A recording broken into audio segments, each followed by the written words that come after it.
aprovechando para ello el uso de tecnologías de información y de telecomunicaciones, ¿vale?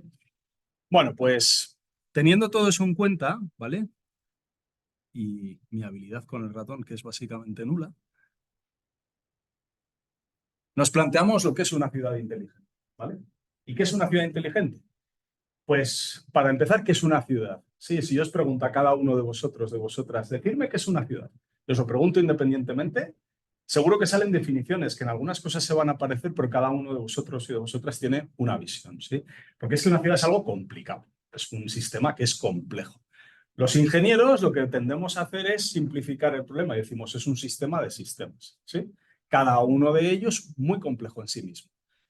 ¿Qué compone una ciudad o qué le da servicio? La red eléctrica, la red, digamos, hídrica, la gestión de los residuos, el sistema sanitario, el sistema de manufactura, el sistema, digamos, sociosanitario, no solo lo que son los hospitales y los centros de salud, y así con todo.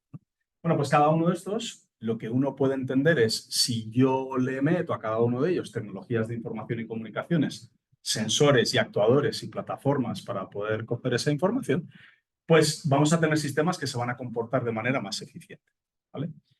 Pensar en un sistema de riego, ¿sí?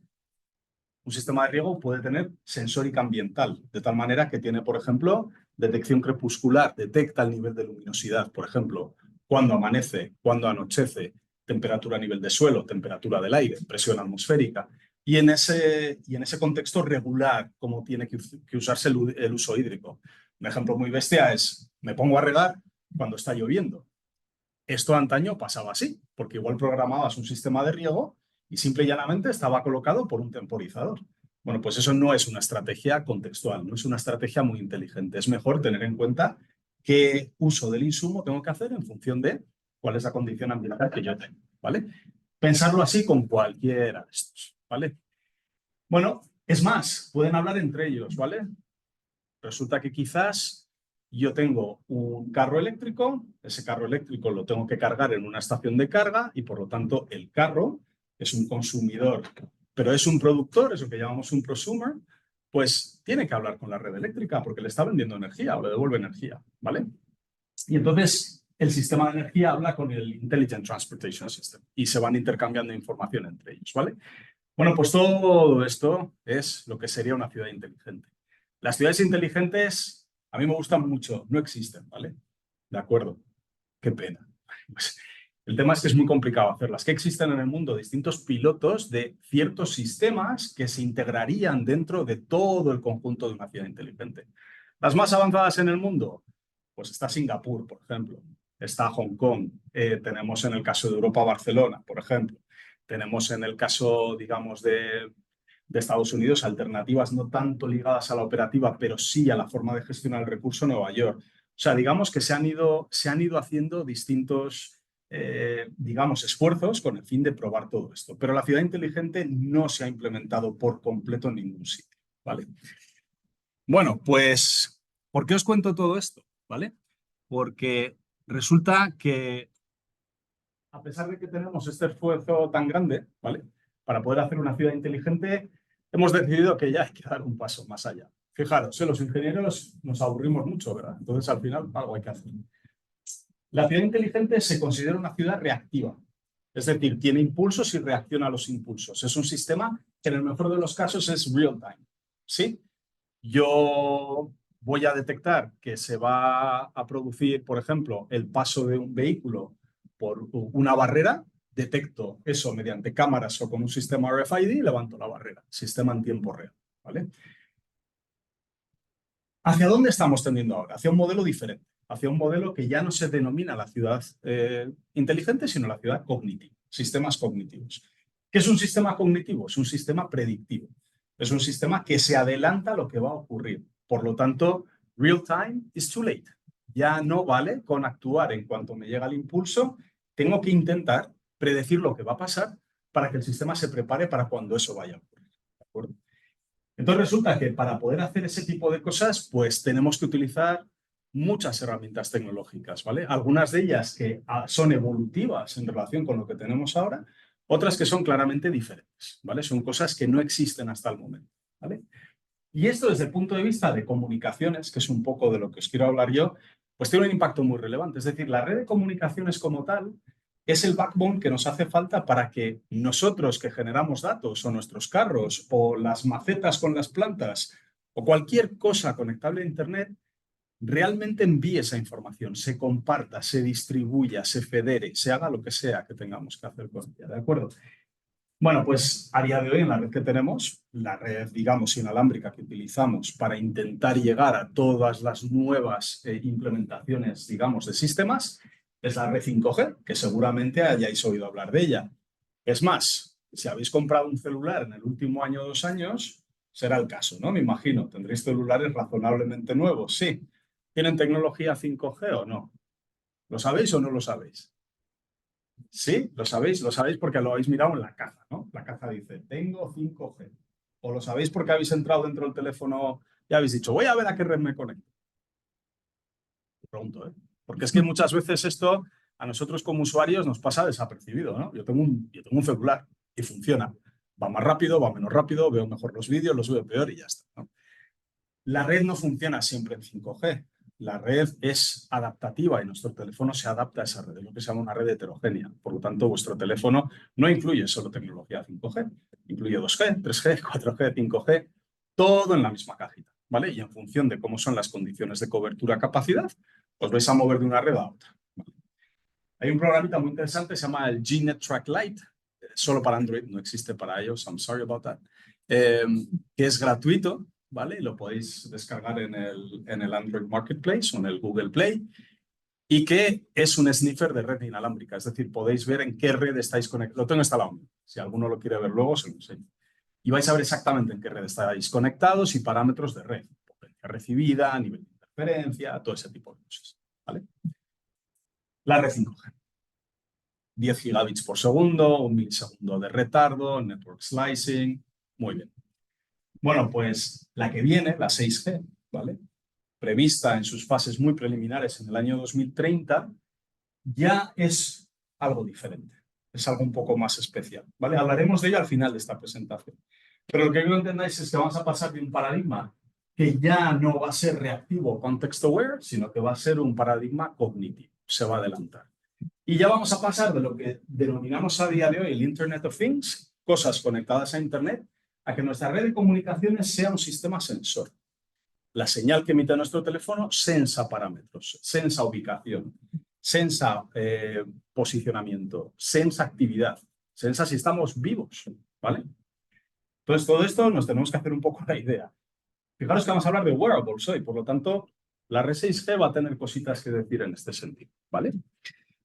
Bueno, antes de entrar allá, vamos a ver un poco qué es esto del Internet of Things. ¿El Internet of Things os suena como algo ya cotidiano? ¿Es un término que habéis escuchado ya en alguna ocasión? ¿Os resulta completamente nuevo? ¿More or less? Vale. Bueno, yo creo que es importante ver la semántica que estamos utilizando aquí, ¿no? Internet of Things, ¿no? Luego, básicamente es la posibilidad de conectar cosas a Internet. Pero Internet of Things. Hay términos equivalentes que amplían o que reducen, digamos, este ámbito. Internet of Anything, Internet of Everything, Internet of Industrial Things, Medical Things, Vehicular Things, lo que queráis, ¿vale? Yo cojo aquí una de las definiciones que es la más clásica de un investigador llamado Sam Maker, que básicamente lo que decía es, vas a poder conectar cualquier cosa en cualquier lugar, en cualquier momento, con cualquier tecnología disponible.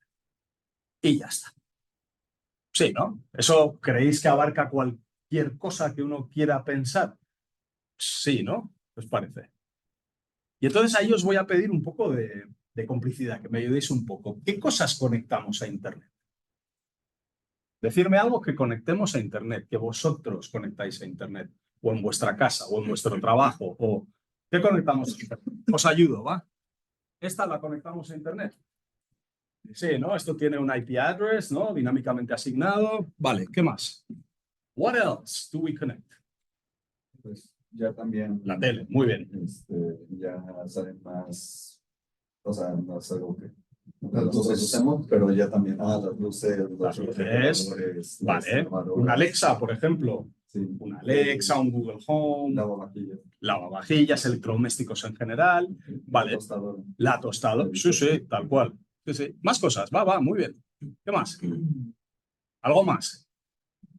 No me puedo creer que aquí nadie juegue ni al GTA, ni al Red Dead, ni al FIFA 2024, ni... No me lo creo.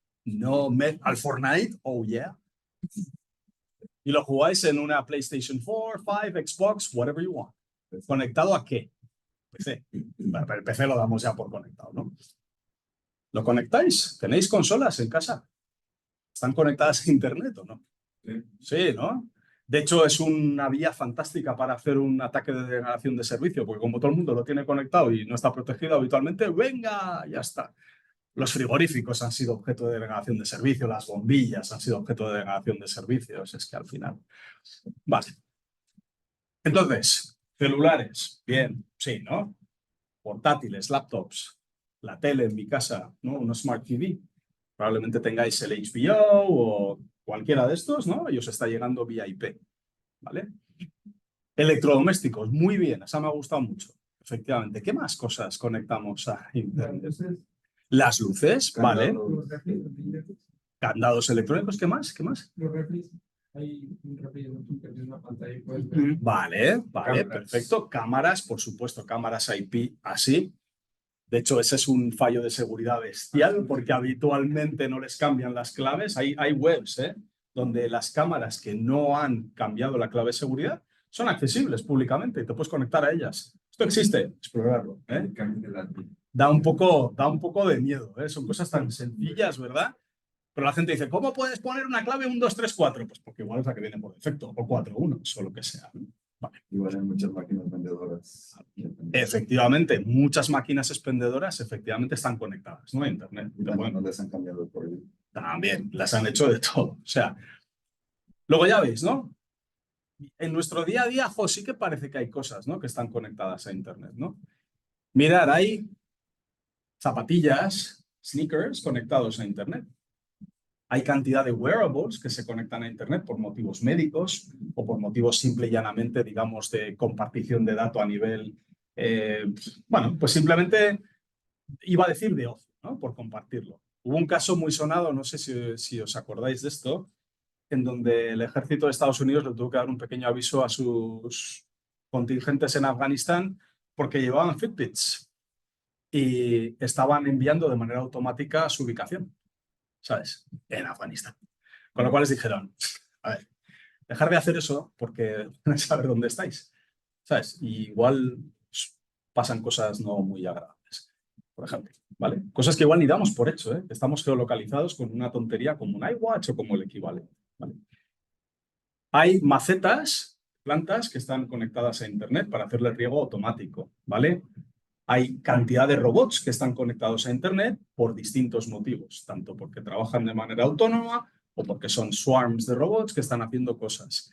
Y así podemos seguir, ¿vale? Luego, efectivamente, podemos a día de hoy ir conectando cada vez más cosas. Eso tiene una explicación, ¿eh? Por una parte, el coste de microelectrónica que tenemos cada vez es menor y cada vez es más integrable. Por otra parte, es conectable. Es decir, cada vez tenemos más alternativas tecnológicas de un coste razonable con el cual podemos conectar las cosas a Internet, ¿vale? Esto tiene cantidad de problemas, pero lo voy a dejar para la discusión. Adelanto alguno. ¿Qué pasa con mi privacidad? ¿Qué pasa con mi seguridad? ¿Qué pasa con el consumo energético? ¿Sí? Bueno, todo eso está ahí al final, ¿vale? Esto en su día, cuando nace el concepto de Internet of Things, hace unos 15 años era una curiosidad científica. Era interesante intentar conectar cosas, ¿vale?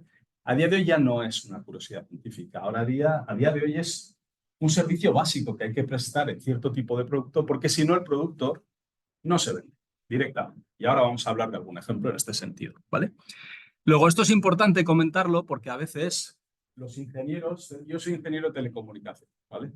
Entonces, a mí me gusta cacharrear con cosas, con hercios y con antenitas, y sí, está bien, ¿no? Verles cómo radian y cómo hacen el tonto y se enciende un LED. Pero eso, that doesn't make money, ¿no? Así que tiene que haber un interés que sea de tipo socioeconómico, ¿vale? O tecnoeconómico para poder hacer un desarrollo, ¿vale? Aquí os planto algunos datos muy simples. Uno de ellos, la evolución de dispositivos conectados, ¿vale? A día de hoy tenemos ya un total de aproximadamente unos 20.000 millones de dispositivos conectados a Internet. Mucho más que las conexiones que nosotros como personas físicas tenemos.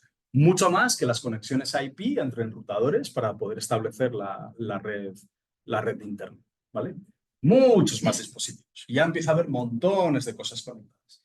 Y la tendencia es una tendencia que, como veis, es ascendente. Ascendente lineal, ¿eh? Pero ascendente. Luego, cada vez tenemos más dispositivos que se van a estar conectando, ¿vale?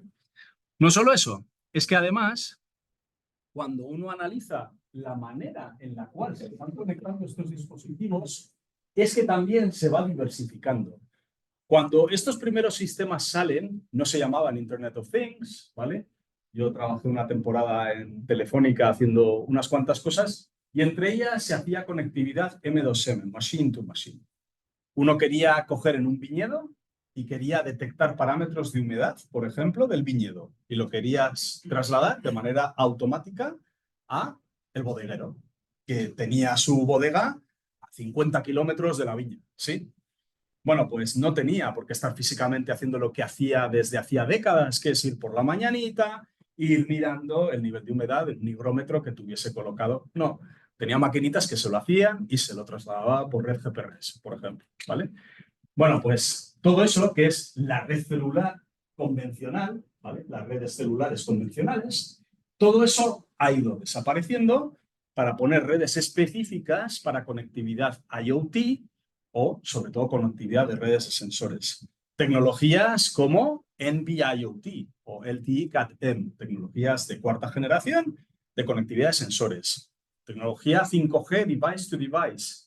Tecnología LP1, que puede que os suene porque se ha vuelto muy popular, una tecnología muy específica que se llama LoRaWAN para hacer conectividad de sensórica. Mañana vamos a tener una pequeña demo porque vamos a conectar arbolitos a Internet y van a utilizar un gateway LoRaWAN que va a estar conectando un par de sensores que van a estar en 2 árboles que tenéis allá afuera.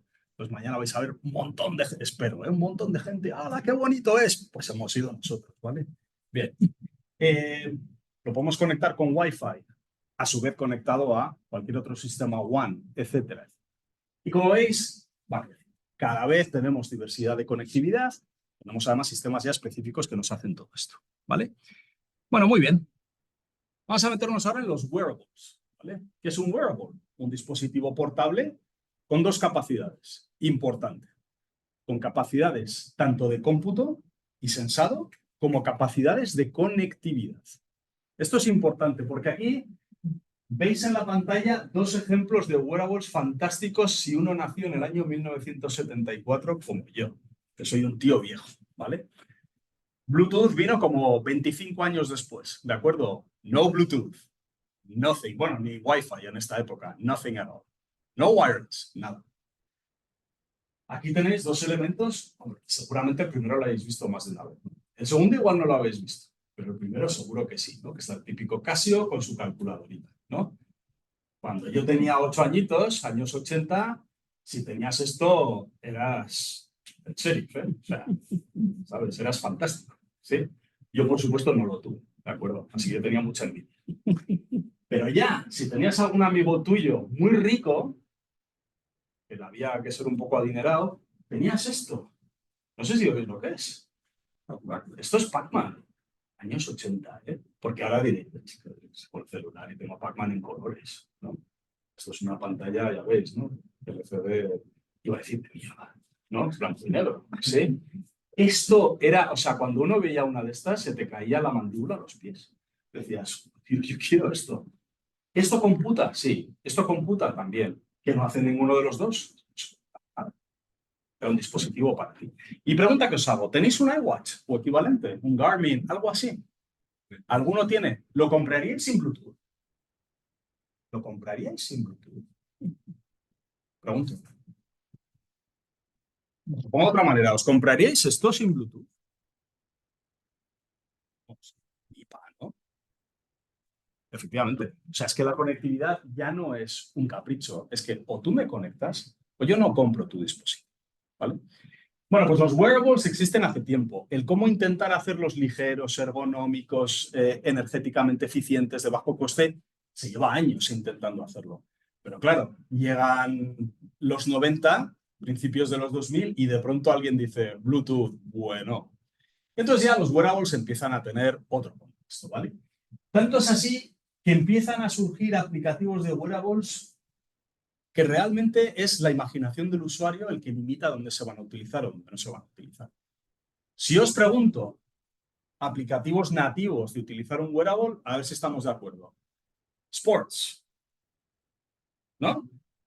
Pues porque, por ejemplo, me gusta la montaña. Pongo un Garmin, ¿no? Y mi Garmin me va diciendo cositas. O me gusta hacer running y, ¿no? Me va... ¿Vale? ¿Tenéis auriculares inalámbricos? Por ejemplo, conectados por Bluetooth, ¿no? De hecho, por Bluetooth Low Energy, probablemente. Wearables, ¿no? Sí. ¿Es importante que un auricular sea ergonómico? ¿Qué os parece? ¿O da igual? ¿O da igual que tenga una forma cuadrada para meterlo en mi oído? ¿Qué os parece? ¿O no? Ser ergonómico. Tiene que ser ergonómico. Es más, tiene que ser ergonómico y bonito, ¿eh? Cuidado. Las dos cosas, ergonómico y bonito, no solo. Luego, como veis, en fin. Pero bueno, esos son solo algunos de los ejemplos. Iremos viendo alguna cosa más, ¿vale? Bueno, pues cuando nosotros empezamos a pensar en cómo tienen que ser estos wearables, cómo se diseñan, qué cuestiones hay que tener en cuenta, pues realmente, como cualquier otro sistema en ingeniería, es un sistema que es multidisciplinar. Es decir, no solo tiene evidentemente partes electrónicas, partes de procesamiento de señal, partes de conectividad, tiene también partes de ergonomía, de durabilidad, ¿no? De biocompatibilidad. Yo no puedo meter cualquier tipo de material en un oído o en otros lugares, dependiendo de cómo sea el wearable. Sí, tienen que ser, bueno, no iba con segundas, ¿eh? Que al final, digamos que hay una línea fina entre lo que son los wearables y los dispositivos ya que están, digamos, embebidos en el cuerpo, ¿no? Pero esos ya tienen requisitos, evidentemente, de biocompatibilidad muy diferentes, ¿no? Estamos hablando ya de dispositivos como pueden ser stents, marcapasos, yo qué sé, dispositivos híbridos como bombas de insulina que están dentro y fuera del cuerpo, bueno, todo este tipo de cosas. El caso es que aquí se tienen, como veis, un montón de consideraciones. Os pongo aquí la referencia, esta es muy, muy interesante, salió el año pasado, es un roadmap muy, muy interesante sobre la evolución de los wearables, ¿no? Y básicamente lo que te dice es, pues tienes que tener en cuenta todo. Tienes que tener en cuenta el coste, consumo energético, aesthetics. Es decir, no puede ser feo. Mira, os voy a contar una anécdota. Nosotros hace poquito en Pamplona estuvimos preparando una propuesta de proyecto, la estamos preparando para personas que tienen Alzheimer's disease, ¿vale? Y resulta que hay un concepto súper interesante cuando uno intenta, digamos, ayudar a este colectivo, que son los biomarcadores, ¿sí? En el caso de Alzheimer's, un biomarcador es, por ejemplo, la presencia de cierto tipo de compuesto neuronal, ¿vale? Porque digamos que afecta a las neuronas cierto tipo de placas que se desarrollan y que son las que en el fondo están produciendo la degeneración neuronal. Eso es un biomarcador físico, químico realmente, ¿sí? Tienes que analizar la química de la célula para ver dónde está. Pero hay otros marcadores que son de comportamiento, cómo andas, ¿sí? ¿Cuánto rato estás de pie? ¿Cuál es tu centro de gravedad? ¿No? Si te desorientas, no te desorientas, ¿vale? Y eso se pueden detectar con sensores, wearables, y eso que se denomina un biomarcador digital, ¿vale? Bueno, pues estos biomarcadores digitales, imaginaros, yo quiero detectar cómo una persona está moviéndose, entonces le meto un conjunto de acelerómetros de alta precisión para ver cómo se mueve, ¿de acuerdo? Esto ya existe, esto no es nuevo, ¿vale? Pero la gente que lo ha utilizado te dice, mira, nos vienen unos investigadores de X, de donde sea, y nos plantean un dispositivo que funciona fantástico, ¿eh? Pero es así de gordo, te lo tienes que poner al lado de la cabeza y es de un color naranja chillón. Entonces, lo único que le estás generando, aparte de romperle el cuello, es un estigma, porque cualquiera que le vea dirá, mira, el que lleva el cacharro para detectarle su Alzheimer. ¿Entendéis? O sea, eso está en la parte estética, aunque os parezca que no, ¿vale? Hay que tener mucho cuidado, sobre todo cuando son wearables de tipo médico, para que no generen, por ejemplo, una desigualdad, ¿vale? O algún complejo o algún estigma, ¿vale? Comfort, reliability, bla, bla. La batería tiene que durar 100.000 años, ¿no? ¿Sí? ¿Sí o no? Vosotros os compráis unos auriculares, ¿cuánto tiene que durar la batería? ¿Cuánto cargáis vuestros auriculares? ¿A cuánto? Mira, yo tengo aquí unos, yo tengo unos solo. Yo soy hombre Android, entonces soy pobre, ¿vale? Sí. Porque hombre, la gente que tiene iPhone se ríe de mí. Ya, yo me río de ellos. Digo, calcula el margen de lo que te están cobrando, chaval, a ver si te enteras. ¿Cada cuánto cargáis vuestros AirPods 2, 3, whatever? ¿Cada día? ¿Cada 2 días? ¿Cada 3 días? Y si pudieras, lo cargarías y que dure toda la semana, ¿no? ¿A que sí? Nadie dice, no, no, no, que me cuesta menos y lo tengo que cargar todos los días. ¿A que nadie dice eso? ¿A que no? Queremos bueno, bonito, barato y que la batería dure muchísimo, ¿vale? Pues os voy a decir una cosa, se hacen muchos esfuerzos, pero las baterías, las pobres, tienen una vida muy difícil, ¿sí? Si resulta que le estamos pidiendo con los celulares, por ejemplo, que cada vez tengan pantallas más grandes, mayor resolución, mayor capacidad de conectividad y que cualquier día nos frían comida ya también, ¿no? Los pongas, venga, fríeme un huevo en la pantalla. Pues es complicado, ¿no? Entonces, todo eso son, como veis, parámetros que son a veces contradictorios entre sí y hay que tenerlos en cuenta en el proceso de diseño, ¿vale? A partir de aquí ya puedes hacer todo el proceso normal en cualquier sistema que hagáis, cualquiera, no tiene por qué ser de telecomunicación, ¿no? Gestión de potencia, gestión de la conectividad, fiabilidad en la tasa de error a nivel de conectividad, etcétera, etcétera. Y a partir de aquí empiezas a emplear tu sistema. Y existen ya múltiples sistemas diferentes. Aquí tenéis ejemplos que son muy reales, ¿no? Estos aplicados, como veis, en el caso que puede ser deportivo, pero también médico, ¿no? No es lo mismo, un wearable deportivo que un médico, ¿vale? Porque un wearable médico tiene que tener certificación médica, tiene que ser un gold estándar médico y, por lo tanto, cuando captura una señal como un electroencefalograma, tiene que tener la misma calidad que si tú estuvieras en un hospital. Por eso el coste de un dispositivo EEG médico wearable es 10, 20, 30 veces más que lo que te daría un iWatch, ¿vale? Porque la precisión no es la misma, ni parecida. El iWatch no lo hace mal, pero no es lo mismo, ¿vale? Bueno, pues todas estas son cosillas que tenemos que tener en cuenta, ¿vale? Bien. Como decía, wearables tenemos de montones de tipos, es decir, hay relojes, hay pendientes, hay pulseras, podemos poner unidades inerciales IMUS en zapatos, ¿vale? Que además aprovechamos energía piezoeléctrica a nuestras pisadas para darles, digamos, corriente eléctrica. Hay cantidad de dispositivos diferentes, textiles inteligentes en los cuales integro la electrónica, que puede ser, luego lo veremos un poco más adelante, puede ser tricotada dentro del propio textil, puede ser impresa con, digamos, tecnología conductora, etcétera, etcétera. Hay sistemas como este, no sé si esto lo habéis visto alguna vez, me da un poco miedo cuando lo ves, ¿no? Yo os prometo que a este tío no le duele nada, es decir, no le han pinchado cosas, ¿vale? Estos son comunicaciones intracorpóreas por acoplamiento magnético, ¿vale? Intracorpóreas, van por dentro de nosotros, ¿vale? Bien, ¿por qué se hace una cosa así? Estos sistemas se suelen utilizar o para monitorizar cierto tipo de dispositivo médico implantado, ¿vale? Tiene que ser un poco particular, porque, insisto, habitualmente con la distancia de penetración a la piel se puede hacer inalámbricamente, sin más, ¿vale? Pero también se utiliza mucho en seguridad, ¿vale? ¿Cómo hackeas un sistema así? Este sistema funciona de la siguiente manera. Si yo te quiero dar algo a ti, te voy a dar algo. Te lo doy así, nos pasa por acá, ¿vale? ¿Cómo hackeo eso? ¿Cómo lo hackeo? Pues alguien te tiene que tocar, ¿no? ¿Lo veis? ¿Vale? Esto se utiliza mucho en sistemas de apertura de puertas, por ejemplo, que tú tienes que tocar físicamente un dispositivo y tocándolo te da el acceso. Entonces, bueno, aplicativos es que hay muchos. Y es que hay un cuerpo de conocimiento súper interesante que se llama, y no le pilléis el mal sentido a lo que voy a decir ahora, se llama Internet of Bodies. Es decir, ¿qué aplicativo puedo hacer yo donde utilizo comunicaciones o intracorpóreas o intercorpóreas para intercambiar información?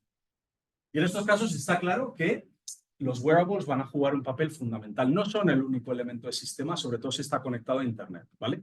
Pero fijaros que tenemos aplicativos que, por supuesto, van en el ámbito de salud, por supuesto, van en el ámbito de wellness, fitness, por supuesto, en el ámbito deportivo profesional. Seguramente, si os gusta el fútbol o no.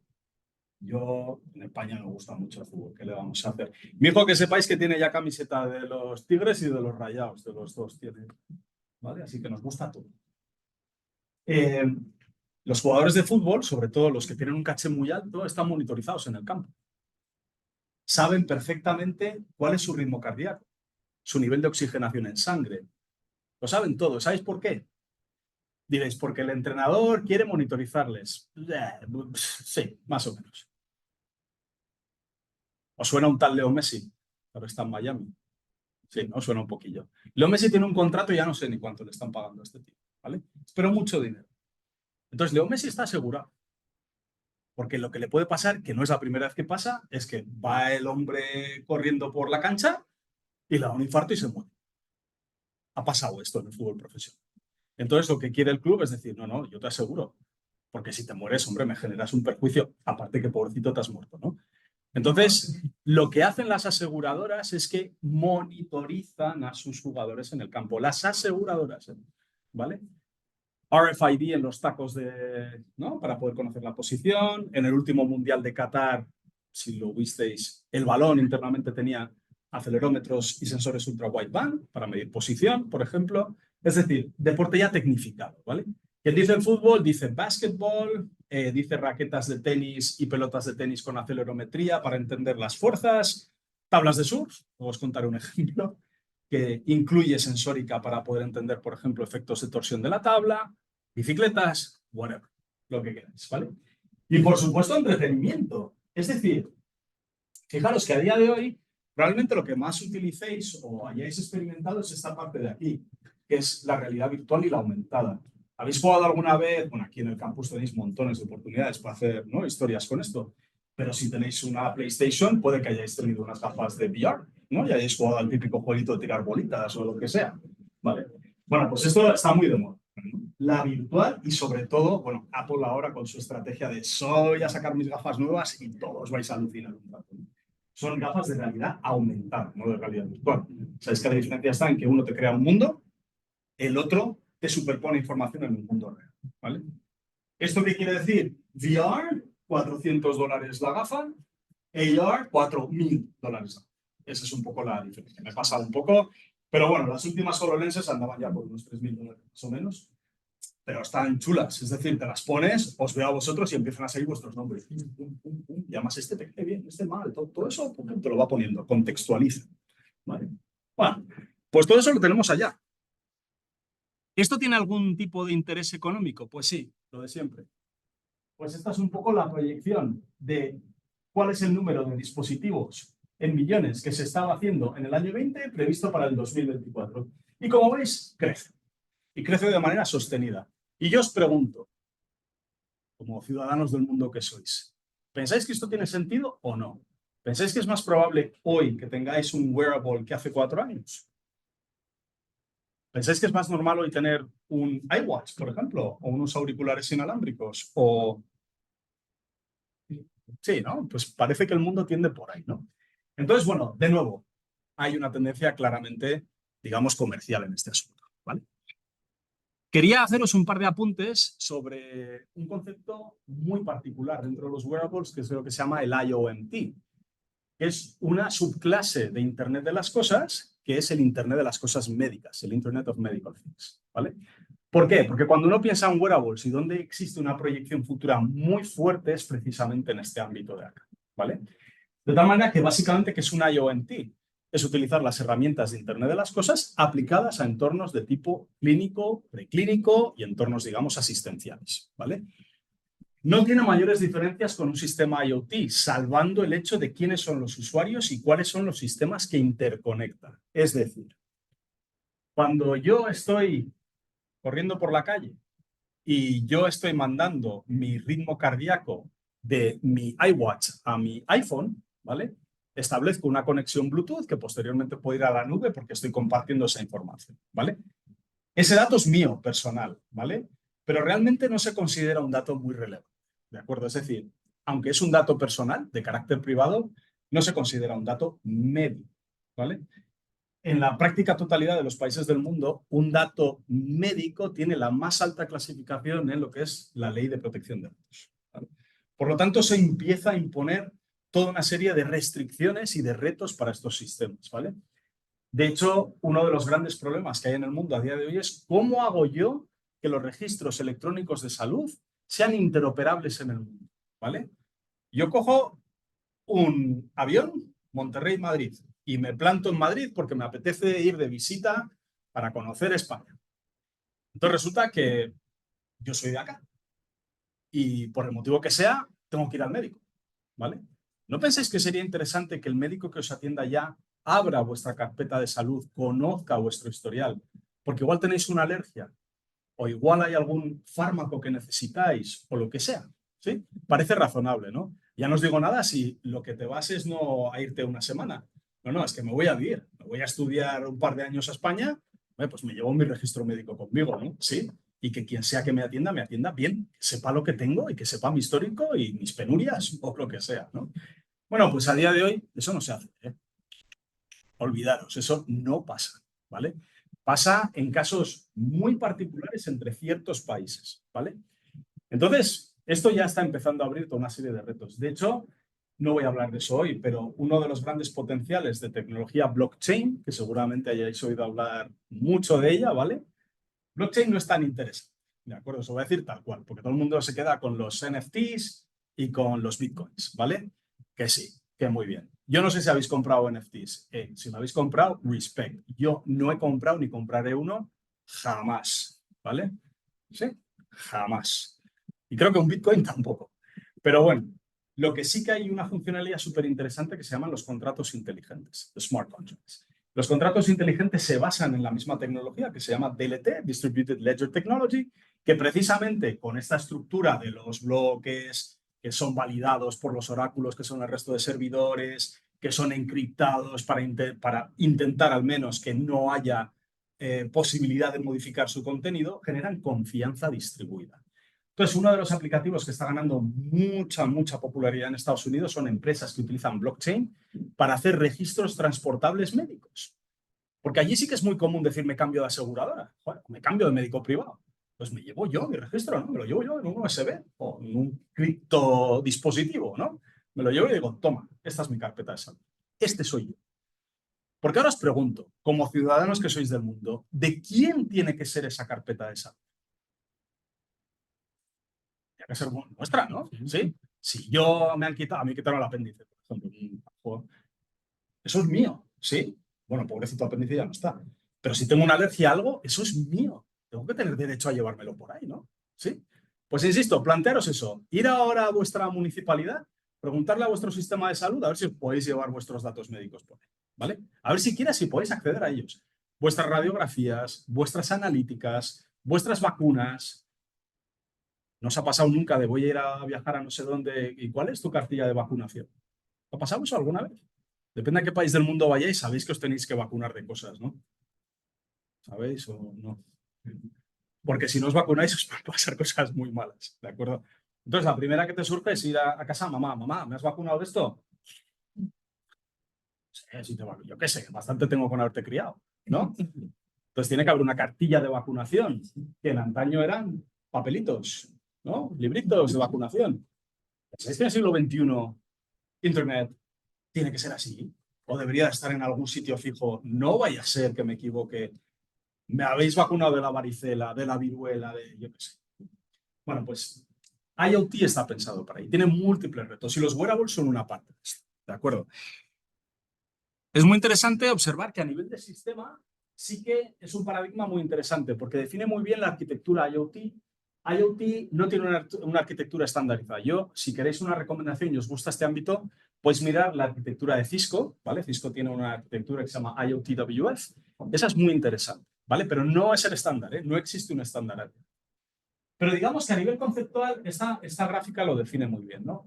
Yo tengo lo que se llama la capa de las cosas, los dispositivos, los sensores, ¿vale? Tengo un sensor para medir, por ejemplo, temperatura, ¿no? Por ejemplo, por efecto galvánico, o para poder medir nivel de oxigenación en sangre, pues con una lucecita que yo tengo que me está dando en el dedito, ¿vale? Bueno, eso genera una información, ¿vale? Bueno, un dato, genera un dato, ¿vale? Ese dato en local no sirve para nada, ¿sí? porque si no, no tendríamos un sistema de Internet of Medical Things. Eso también nos tiene que quedar muy claro con un wearable. Hay wearables que procesan en local y ya está, y no hay que hacer nada más. Entonces la parte de ahí no hace falta para nada, ¿vale? Pero hay otros que no. Hay otros que verdaderamente necesitan enviar la información a algún sitio, ¿vale? Cuando hacemos eso, lo interesante es verlo en la pantalla de nuestro celular, ¿vale? Y cuando lo vemos en la pantalla de nuestro celular, que puede estar aquí o en cualquier sitio, eso hay que enviarlo a Internet. Y cuando lo enviamos a Internet, lo enviamos a un sistema de procesamiento masivo, como puede ser un cloud del tipo que sea. Vale. Enviar las cosas directamente al cloud, a un cloud de Microsoft, imaginaros, a un cloud de Amazon, es energéticamente muy ineficiente y genera muchísimo retardo. Por lo tanto, hay que empezar a meter cosas que no había que hacer antes, que es lo que se denominan las capas en el borde o las capas, digamos, en la niebla. The edge layers, the fog layers, ¿vale? Que precisamente lo que van a hacer es esto. Van a equilibrar la balanza entre coste computacional, retardo y la necesidad de tener que enviar toda la información o no. Una cosa que puede hacer este fog layer, ¿vale? Lo que os digo, el próximo día, mañana, que vamos a colocar un par de sensorcitos en 2 arbolitos de aquí. La información no la están enviando directamente a Internet. La van a enviar a una cajita así, que se llama un Gateway LoRa, parecido a un access point de Wi-Fi, el cual va a recopilar esa información y ese sí va a estar conectado por un cable Ethernet a la red local de campus y allí a un servidor, ¿vale? Que está, no sabemos dónde está. Fidel, ¿tú sabes dónde está el servidor de UbiDots? En México no, seguro. Está, eso es, donde sea, ¿vale? Entonces va seguro a Internet. Y la gente que va a ver aquí va a tener un código QR. Si estés mañana por acá, lo puedes escanear y vais a empezar a ver en el teléfono cosas. Están siendo capturadas acá, ¿eh? Pero que si yo ese código QR se lo mando a alguien que esté en Pamplona, que es de donde soy yo, lo va a ver ahí también. ¿De acuerdo? Está ahí arriba. Pero no lo hace directamente, pasa por estas capas. Estas capas son muy importantes porque van a ser las responsables de que el sistema se pueda hacer. No tiene ningún sentido enviar la información directamente a Internet en muchos de los casos, porque me como las baterías, me como el ancho de banda de mi sistema, ¿vale? Entonces, esto es algo también que es importante tener en cuenta, ¿vale? ¿Cómo puedo conectar las cosas? Pues hay cantidad de redes diferentes, ¿vale? Se pueden discriminar de múltiples maneras. Una de ellas es por su cobertura. Podemos ir desde la cobertura global, Wide Area Networks, redes móviles celulares, 2G, 3G, 4G, 5G, y la futura 6G, año 2030 en adelante. Os contaré esto un poquito al final. Las redes que son Wireless Sensor Networks o Wi-Fi, ahí tenemos las redes de sensores clásicas, Zigbees, más nuevas como LoRa, Sigfox y por supuesto Wi-Fi. Wi-Fi en su apartado específico tiene un sistema específico concreto para IoT, se llama el Wi-Fi 802.11h, que es un sistema que se está estandarizando exclusivamente para Internet of Things. Está pensado para conectar cosas, ¿vale? Y a partir de aquí tenemos ya otros sistemas que sí que van a estar más vinculados a Body Area Networks. Bluetooth es el clásico, ¿vale? Pero no el único. Tenemos RFID para sistemas de trazabilidad, sistemas anti-hurto, el NFC, Near Field Communications, para identificar, para pagar, ¿no? Probablemente si ahora pagáis con vuestro celular, que me imagino que lo haréis, algunos de vosotros, ¿no? Que coges el celular y lo acercas al terminal de punto de venta, ¿no? Y hace cling, y es como la tarjeta. Estáis utilizando tecnología NFC para hacer eso, ¿vale? Ultra Wideband, sistema de banda ultra ancha para hacer localización, un sistema súper interesante, pero bueno, hoy hablaré un poquitín de eso, ¿vale? Porque me gusta, veis, me gusta mucho, además que tengo demasiado que contar. Y luego tenemos cosas intermedias. Esto que veis aquí es una placa de OneThings, es una empresa holandesa que combina en la misma un Wi-Fi con una tecnología LoRa, con una tecnología Bluetooth. Luego permite que conecte un celular, que se conecte a una red de sensores, que se conecte, por ejemplo, a la red de campus del TEC de Monterrey. Interconecto cosas diferentes, sistemas diferentes, usuarios diferentes, en una única placa, ¿vale? Bueno, pues vemos que tenemos cuestiones a considerar allá. ¿Y luego qué tipo de retos tenemos? Pues ya lo hemos visto antes. Primero, oye, te he hecho un wearable fantástico, maravilloso y es bonito, ¿eh? Oh, es precioso. ¿Cuánto cuesta? $10.000. Ajá. Pues vale, ¿no? Entonces, tiene que tener un coste evidentemente contenido. Tiene que tener capacidades de comunicaciones. Lo tengo que poder conectar si está en un aplicativo de IoT. Y lo tengo que comunicar bien. Es decir, uno de los fallos de diseño que ha habido en alguno de los iPhones es que cuando salió ese iPhone, no me acuerdo si fue el 12, el 13, alguno de estos, no habían tenido en cuenta ciertas cosas como en función de cómo yo coja mi teléfono, cómo lo ponga en mi mano, cómo lo mueva y cómo lo oriente contra mi cabeza, La antena no funciona. Eso es un muy mal diseño de una antena, ¿sí? Porque está claro que este cacharrín le vamos a poder hacer cosas, ¿no? Vamos a poder meter en cualquier lado, ¿no? Por ejemplo, ¿vale? Por supuesto, tiene que ser ergonómico, ¿vale? Y muy importante, casi a día de hoy, lo más importante, hay que saber gestionar bien la energía. Esto es todo un ámbito de investigación, ¿eh? ¿Cómo hago para capturar energía del entorno, energy harvesting? ¿Cómo hago para que sea lo más eficiente posible, ultra low power, microelectronics?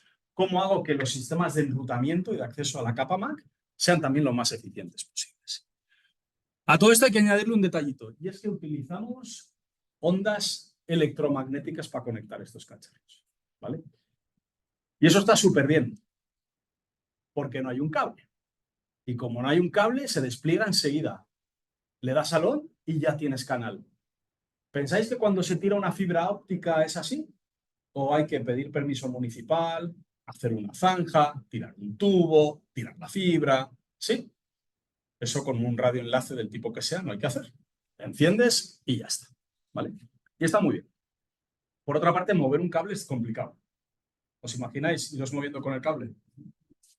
Complicado. Con un enlace inalámbrico me permite movilidad, o al menos movilidad parcial, ¿vale? Luego, muy bien, fantástico. Ahora bien, una señal que va guiada por una fibra óptica está muy bien protegida, ¿sí? Eso no pasa con una señal inalámbrica, es muy difícil de controlar, es muy vulnerable, le afecta todo lo que le rodea. Y además, es inherentemente inseguro, ¿vale? Sí, hacer un sniffer para detectar algo inalámbrico es algo que es muy habitual, ¿no? Cuando nosotros queremos entender cómo funciona un sistema inalámbrico, aquí tenéis un celular, el vuestro, conectados con, por ejemplo, aquí cerca hay una estación base de telefonía móvil, ¿vale? Cerca de donde está el centro de convenciones y el comedor, ahí hay una estación base. Entonces es muy probable que vuestros celulares se conecten ahí y establecéis un enlace radioeléctrico bidireccional, ¿vale? Porque transmitís y recibís, ¿de acuerdo? Habitualmente vuestras conexiones son full duplex, permiten transmisión y recepción simultánea, ¿vale? Entonces la idea es entender, oye, ¿cuándo me quedo sin cobertura? Este concepto lo entendemos, ¿no? El de me quedo sin cobertura es que mi teléfono ha dejado de funcionar, ¿sí? Me quedo sin las rayitas, ¿no? ¿Vale? ¿Cuándo me quedo sin cobertura? Pues básicamente cuando el nivel de potencia que yo detecto es menor o igual que la sensibilidad del receptor. Si cogemos el símil humano de que tengo un oído que escucha, yo hay un punto en el que si me hablas muy bajito, yo sé que hay ruido por ahí, pero yo no entiendo nada de lo que me estás diciendo, ¿vale? Pues esto es el equivalente aquí. Hay un punto en la potencia que detecto que la cantidad de errores es tan alta que damos por no válida la conexión, ¿vale? Entonces, hay un umbral mínimo para que esto ocurra, y este umbral depende de cantidad de elementos, de cuál es la tasa binaria de transmisión, cuál es el esquema de modulación y codificación que utilizo, parámetros hardware como factores de ruido, etc. El caso es que cuando yo calculo esto, esta potencia recibida, a su vez, si hago lo que se llama un balance radioeléctrico, lo puedo vincular a cómo es mi antena transmisora, la cantidad de pérdidas que tengo en los cables para llegar a esa antena, cómo es la ganancia de esa antena, las pérdidas que tengo para llegar de una antena a la otra, ¿vale? Y todo lo que pasa en la antena del otro, ¿sí? ¿Vale? Bueno, pues el caso es que si uno analiza estos componentes, prácticamente todo aquí es analítico estático. Pero hay una componente que no, que es esta de acá, ¿vale? Entonces resulta que cuando uno quiere analizar, y en nuestros wearables es impepinable que eso sea así, cómo se van a comportar y hasta dónde me llegan, el alcance en metros que voy a tener y la máxima velocidad de transmisión que les voy a poder poner, pues resulta que lo que pasa es que tengo que calcular eso de allá. Y eso de allá no depende de una cosa, depende de montones de cosas, ¿vale? Prometo que no os voy a contar todo esto, ¿de acuerdo? Pero lo que quiero que tengáis en cuenta es que imaginaros que os levantáis por la mañana y os levantáis iPhone. Bueno, yo en mi caso Xiaomi, te levantas y eres un transmisor de un iPhone. Y tu tarea es comunicarle las cosas a vuestros auriculares, ¿sí? ¿Vale?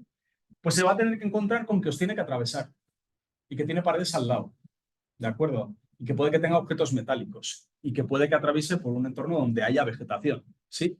Todos estos elementos, en función de cuál es el contexto, cuál es la situación, nos afectan, ¿vale? Por un lado tenemos efectos de distancia y de frecuencia. Mayor distancia, mayor pérdida. Mayor frecuencia, mayor pérdida.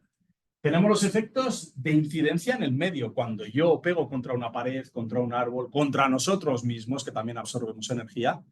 Pues la energía o nos atraviesa o se refleja, ¿vale? Bien, pues cuando se refleja pierdo potencia por polarización de la onda, por frecuencia, por el tipo de material. Si me atraviesa, le pasa lo mismo. ¿Cuáles son las propiedades de ese material? ¿Sabéis lo que le pasa a una onda electromagnética cuando pasa a través de nuestro cuerpo humano? Porque sabéis que nos pasa, ¿no? Va de lado a lado. ¿Qué le pasa a esa ondita? ¿Le pasa algo o le da igual atravesarnos? Si es un rayo gamma, sí, le da igual. Me encanta, eso siempre es cierto, depende. Pero, ¿qué pensáis que hay? Depende, ciertamente.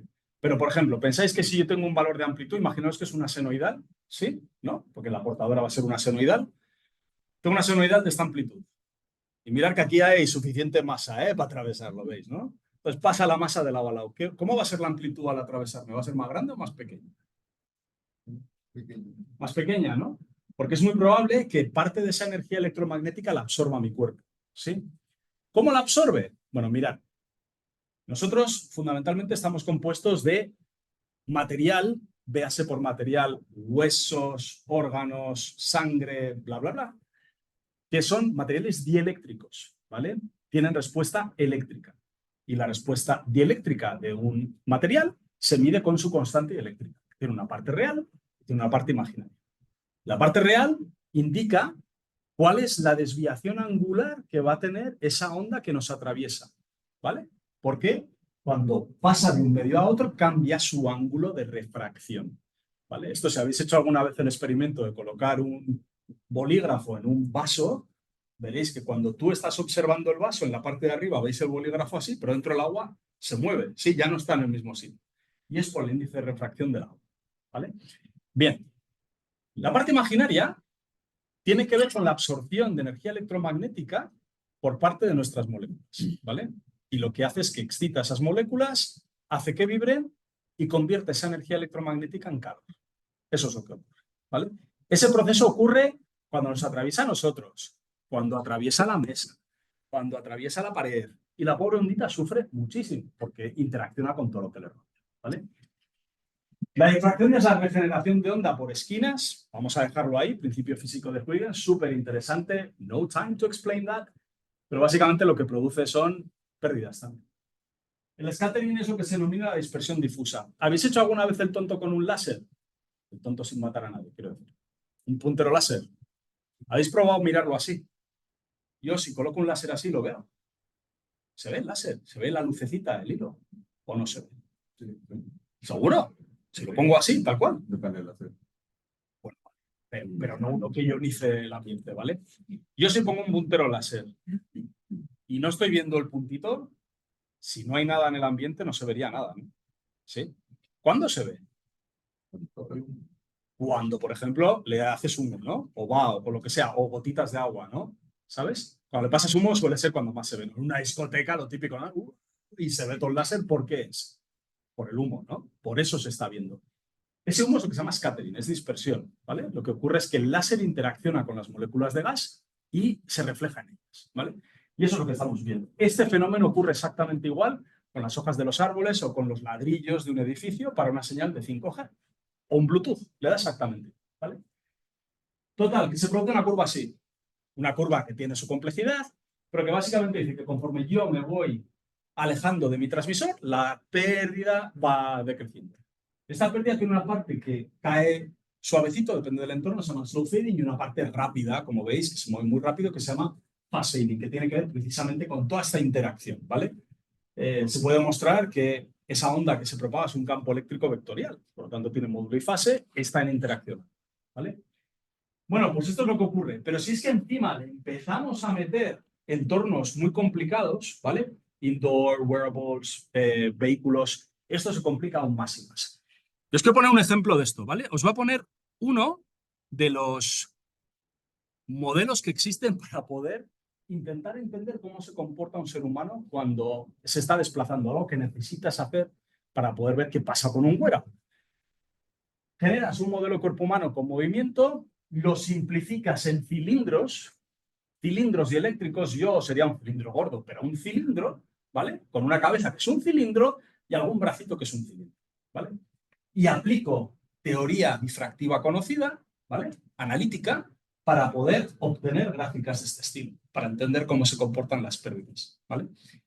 Si yo cambio la altura a la cual yo coloco mi sensor, me lo coloco acá o me lo coloco acá, como veis, las gráficas son distintas. Lo que tenéis que entender es que a pesar de que nuestro entorno corporal es un entorno pequeño, limitado, comparado con muchos otros escenarios de conectividad, es un entorno complicado, ¿vale? Y le va a afectar mucho, ¿de acuerdo? Bueno, a nivel de cálculo radioeléctrico hay muchas formas de hacer esto. Podemos ir desde los modelos de altísima precisión computacionales, por elemento finito, teoría de diferencias finitas en dominio temporal, integración finita en dominio temporal, hasta los métodos que son mucho menos precisos, que son de tipo empírico-estadístico, regresiones lineales o no lineales. ¿Cuál es la ventaja de uno y del otro? Aquel de allá es ultra preciso, coste computacional elevadísimo. Este de acá es mucho más impreciso, coste computacional, una ecuación que metes en Excel, ¿sí? Por lo tanto, esto es ultra rápido de hacer. Entonces, dependiendo de los problemas que uno tenga que hacer, pues existen distintas alternativas y distintas metodologías, ¿vale? Entre ellas, una que intenta coger lo mejor de ambos mundos, que lo que hace es simplificar el cálculo electromagnético utilizando óptica geométrica y teoría uniforme de difracción, ¿vale? Os lo cuento porque algunos de los resultados que os voy a enseñar luego los hemos hecho nosotros utilizando esta técnica, ¿vale? Porque es la que intenta optimizar coste computacional frente a precisión, ¿vale? Y de hecho, bueno, no voy a hacer publicidad, esto es lo que hicimos y tiene una serie de técnicas de aceleración. Mirad, a que a día de hoy os ha sonado inteligencia artificial por todos los sitios, a que sí, a que ya sois expertos en ChatGPT y de todas estas cosas. Bueno, nosotros hace 10 años publicamos una técnica de aceleración utilizando redes neuronales para acelerar un cálculo radioeléctrico, ¿vale? Cuando esto salió publicado, la gente decía, ¿qué es eso? ¿Qué haces con eso? Hace 10 años nadie hablaba de estas cosas, ¿vale? Pero bueno, son herramientas, os quiero trasladar también que son antiguas, ¿eh? Parten de elementos tales como los support vector machines, que se llevan conociendo desde hace 30 años y más. Seguramente vuestro profesor haya estudiado support vector machines hace... Bueno, no habíais nacido ninguno. Bueno, hay otras técnicas de deep learning, como el filtrado colaborativo para poder crear bases de datos de coberturas. Hay técnicas de cálculo de difusión electromagnética a través de técnicas analíticas. Bueno, pues todas esas cosas las hemos ido haciendo, ¿vale? ¿Y para qué nos sirven? Pues, por ejemplo, para coger en esta sala y decir, ¿cuál es el mejor sitio para colocar mis sensores? ¿Os parece una pregunta razonable como ingenieros? Vosotros estáis aquí persiguiendo un título de ingeniería, ¿es así? Es así, qué bien, qué gusto me da. Vale. ¿Os parece una pregunta razonable para un ingeniero o una ingeniera? Oye, colócame los cacharros donde consuman menos energía. Sounds good, ¿no? ¿Cómo lo hago? Opción A, que es lo que se hace habitualmente. ¿Hago así? Pues, ahí. ¿Os parece muy ingenieril hacer eso? Bueno, a veces se hace así, ¿eh? Pero realmente uno igual tiene que estudiar el entorno y decir, hombre, igual coincide con los puntos donde tengo mejor señal o peor señal, ¿sí? Porque si tengo muy buena señal, tengo que transmitir menos y viceversa, ¿no? Aquí lo que tenéis es utilizando ese código, ¿vale? Que no os lo voy a enseñar porque está muy bien, pero es muy poco user-friendly, es un poco feo el código, la verdad. Pues hecho en MATLAB, no puede ser de otra manera, ¿vale? Aquí veis mapas de corriente. Esto ya no es ni cobertura, esto es coger en volumen y decir en qué punto del espacio consumo más miliamperios o menos miliamperios, suponiendo que tengo una arquitectura transceptora la que sea, ¿vale? Luego, fijaros, estas herramientas nos ayudan a intentar optimizar ese consumo energético que decíamos antes, ¿vale? Aquí tenéis otro ejemplo un poco más grande de un laboratorio que está en nuestra universidad, ¿vale? Mapa del laboratorio en 3D, consumo energético en todo el volumen del laboratorio. Ya veis que aquí hay una serie de puntos, que esto es corriente en miliamperios, que igual no me conviene ir para allá, ¿sí? Y coincide con puntos, ahí tenéis la cobertura bidimensional en planos 2D, en los cuales tengo peor cobertura. ¿Por qué? Pues porque tengo armarios, tengo columnas, difracto contra las mesas, tengo las ventanas, ¿vale? Y aquí, de hecho, lo tenéis en medida. Esto está simulado y medido, ¿vale? ¿Sabéis cómo se puede medir la corriente de un sensor, ingenieros? ¿Cómo mido la corriente consumida por un sensor? Se puede hacer de más de una manera. Me estoy adelantando a lo de comentar luego, ¿eh? Pero entiendo que se me permite. ¿Un sensor de qué tipo? De lo que te dé la gana. De humo, de luz, me da igual. Un sensor que está conectado a un transmisor, ¿eh? Un Arduino. ¿Habéis trabajado con Arduinos alguna vez? Tienes un Arduino, tienes un Shield que es Wi-Fi, Bluetooth, lo que queráis. O un chip directamente integrado. Un SP32 con Wi-Fi interno. ¿Vale? Por ejemplo, ese seguro, ese está muy bien y seguro que os suena, ¿no? Y yo os pregunto, vale, ¿ese SP32 dónde consume más o dónde consume menos? Y me dirías, con muy buen criterio, tendré que medir la corriente, ¿no? Para saber, bueno, la potencia, si soy capaz de medir la potencia directamente, ¿no? Bueno, pues si lo dejamos en corriente, sabéis que la corriente para medirla, ¿cómo mide una corriente? Una corriente. Perímetro, se abre el circuito. Abro el circuito, muy bien. Efectivamente, si no abro el circuito es imposible medir una corriente, ¿no? Campo.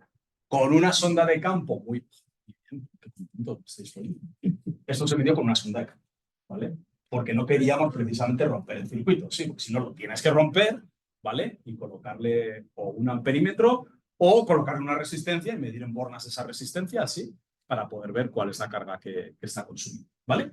Pues eso se midió con un sensor, ¿vale? De campo magnético.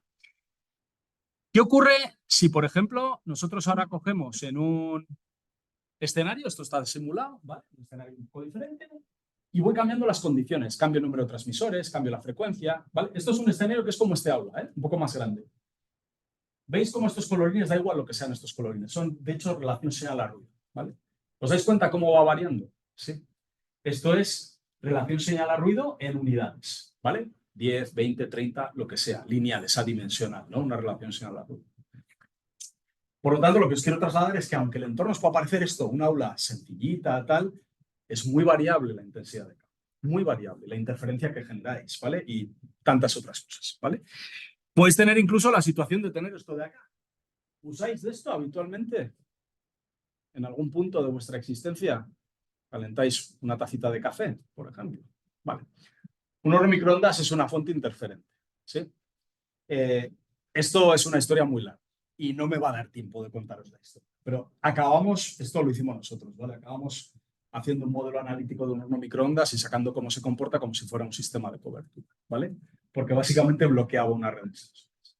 Entonces resulta que esto lo que tenéis es, si la puerta está acá, la cobertura que genera el horno, ¿vale?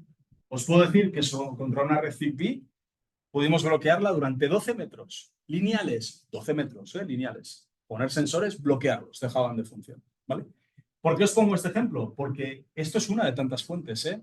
Tenéis motores de distinto tipo, sistemas de soldadura, contadores, hay cantidad de sistemas que si no tienen unos buenos criterios de compatibilidad electromagnética, os van a influir en vuestro dispositivo, ¿vale?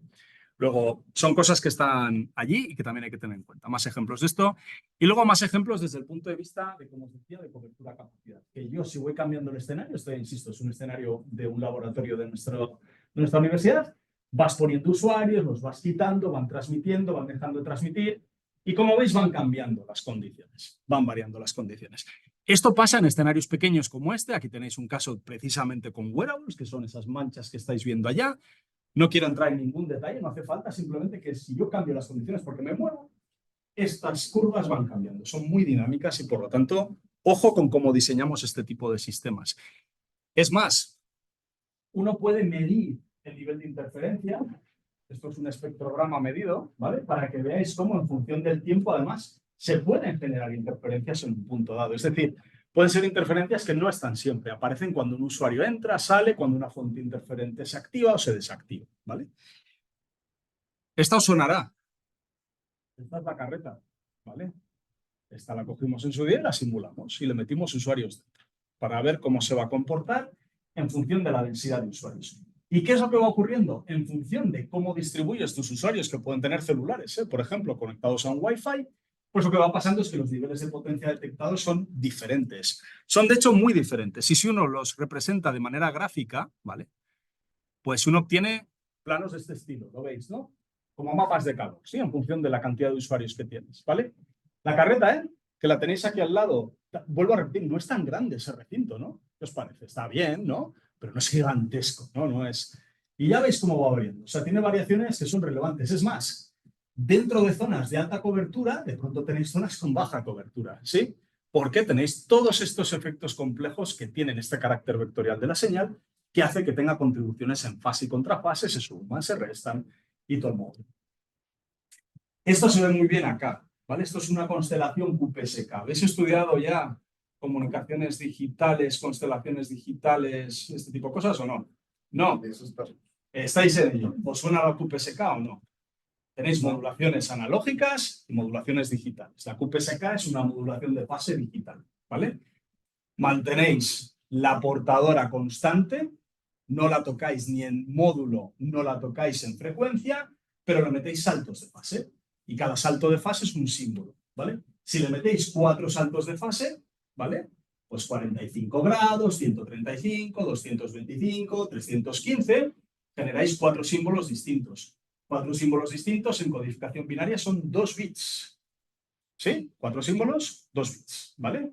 Pues esto es un sistema QPSK. Todos vuestros celulares utilizan QPSK. Todos, en algún punto de su existencia, ¿vale? Esto es un sistema QPSK que funciona sin interferencia. Los símbolos lo veis dónde están, ¿no? Porque ¿cómo decido que esto es un 0, 0, esto un 0, 1, esto un 1, 0 y esto un 1, 1? Por el cuadrante en el que está en el espacio de señal, ¿lo veis? Si esto está acá, es un 0, 0. Le empiezo a meter ruido. ¿Veis lo que le pasa a los puntitos, no? Se empiezan a abrir, ¿sí? Le meto más ruido. Se empiezan a abrir más. Aquí los puedo distinguir bien, ¿verdad? Pero allá, ¿qué? ¿Pensáis que me voy a equivocar o no? Y en esto ya ni te cuento, ¿no? Ya se ha convertido en una constelación, pero de estrellas, ¿no? Ya no entendemos nada, ¿no? Si yo hago estos cálculos, voy a entender cómo se comporta mi señal, cómo de robusta es. Esto se llama los cálculos de EVM, que son el vector error en magnitud, ¿vale? Y me interesa que el EVM sea lo más bajito posible. El EVM es la diferencia entre el punto ideal de mi símbolo y el punto real que está afectado por ruido. Esto viene determinado por interferencia por ruido térmico. Por eso se mueve, ¿vale? ¿De acuerdo? Entonces, bueno. A todo esto hay otras cuestiones. Por ejemplo, el impacto del cuerpo humano. Lo que decíamos antes, la señal atraviesa el cuerpo. Este es un modelo simplificado que desarrollamos de cuerpo humano, ¿vale? Porque para hacer simulaciones de espacios muy grandes en un código de lanzado de rayos, te tienes que inventar algo. Este está parametrizado. A nivel de disposición, puede meter a un tío gordo como yo, un tío más finito, tiene órganos creados, etcétera, etcétera. Bueno, ahí está, sin más. Podemos utilizar señales ultra wideband, por ejemplo. Estas son medidas que hicimos para ver el impacto intracorpóreo de ultra wideband, porque es una señal de banda ultra ancha, ¿vale? Esta en concreto tiene 500 MHz de ancho de banda.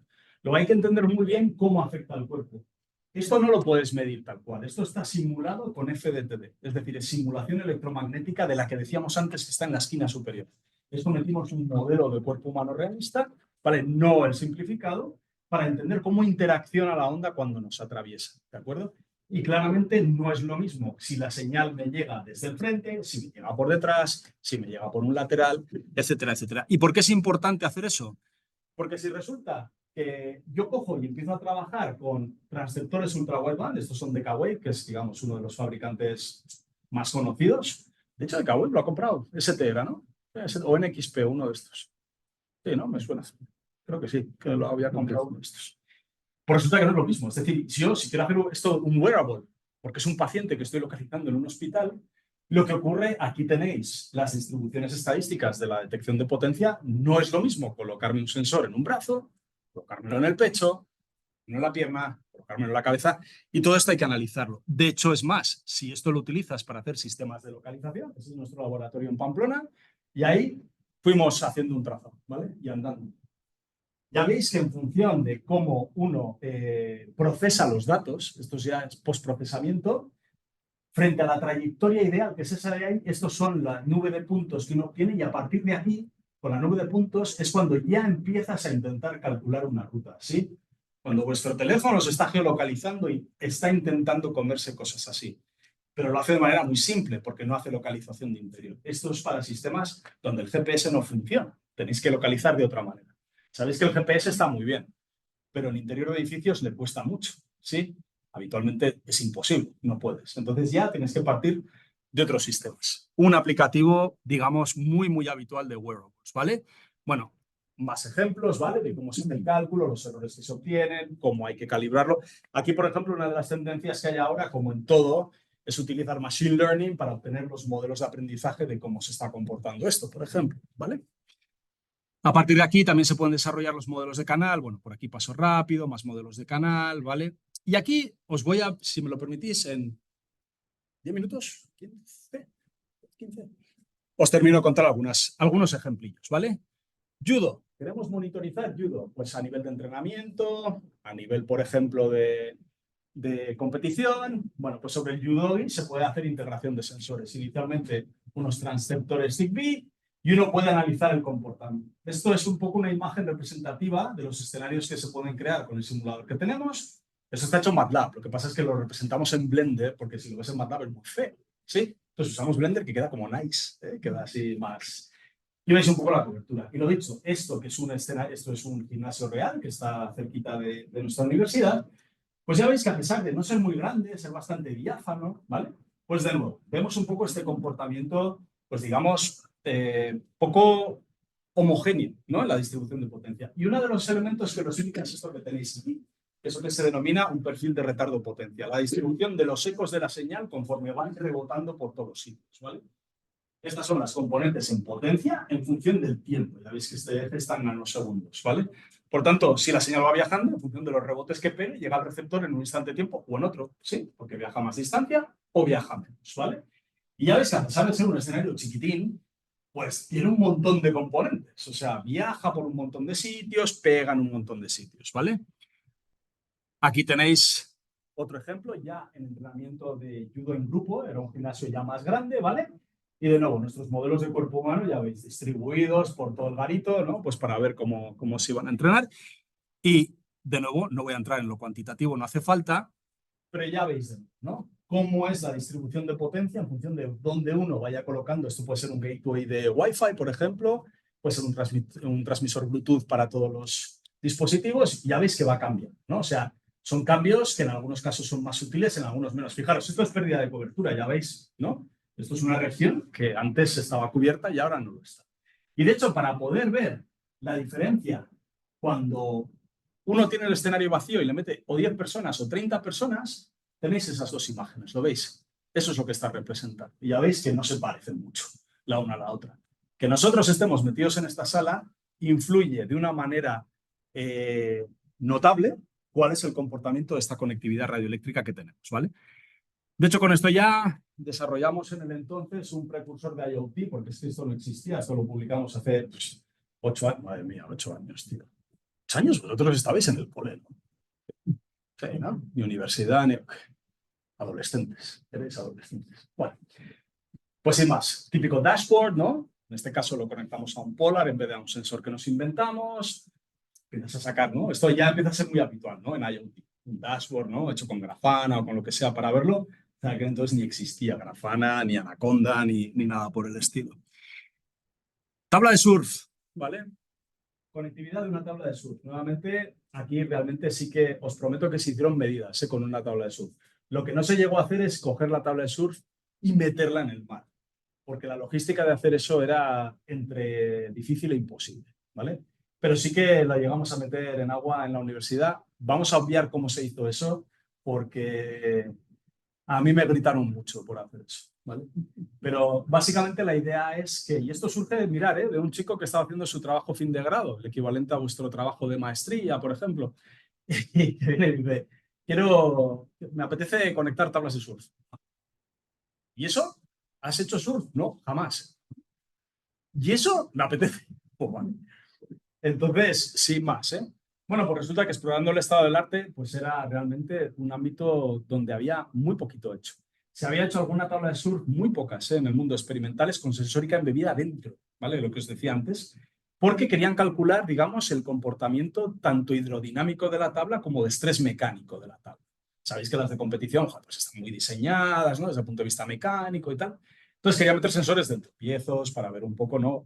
Sensores de elongación, ver un poco, pues, efectivamente, cómo se estaba.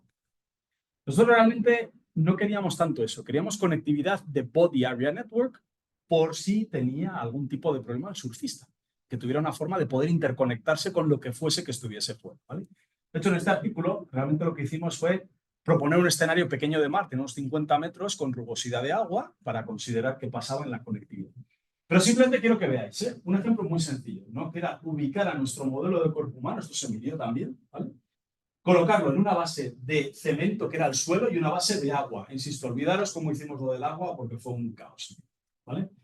Pues, como veis, en función de que yo ponga uno u otro, ¿os dais cuenta de cómo cambian estos planos? No son iguales, son diferentes. Es decir, el medio que me rodea, la propia existencia del cuerpo humano, la propia existencia de la tabla, modifica las condiciones. Tienes que hacer circuitos a medida y a diseño. No puedes coger y meter un transceptor normal a que funcione ahí, porque no te va a funcionar. ¿De acuerdo? Y esto aplica con un wearable realmente también, ¿vale? Otro aplicativo, hicimos una aplicación para interconectar usuarios con Bluetooth en el interior de un vagón de tren, ¿vale? Desarrollo del aplicativo, cálculo radioeléctrico. Yo no sé si habéis viajado muchas veces en tren, pero en España es muy habitual, pues un poco por la fisonomía del país. Pero un vagón de tren nos puede estar midiendo pues unos 20 metros aproximadamente, ¿vale? Y aquí caben unos 50 pasajeros, ¿de acuerdo? Como un autobús, imaginaros un autobús, ¿vale? Cada vagón es como un autobús. Pues ya os dais cuenta, ¿no? Yo coloco mi transceptor y ya veis, esto no es un color uniforme, esto varía muchísimo. ¿Por qué? Porque tengo asientos donde la señal interacciona, tengo los portaequipajes, tengo los cristales que tienen un material que es distinto al metal del que se compone el vagón, etcétera, ¿vale? Y de nuevo, estos perfiles de retardo de potencia en distintos puntos intentan reflejar esa realidad compleja que tenemos dentro de un vagón.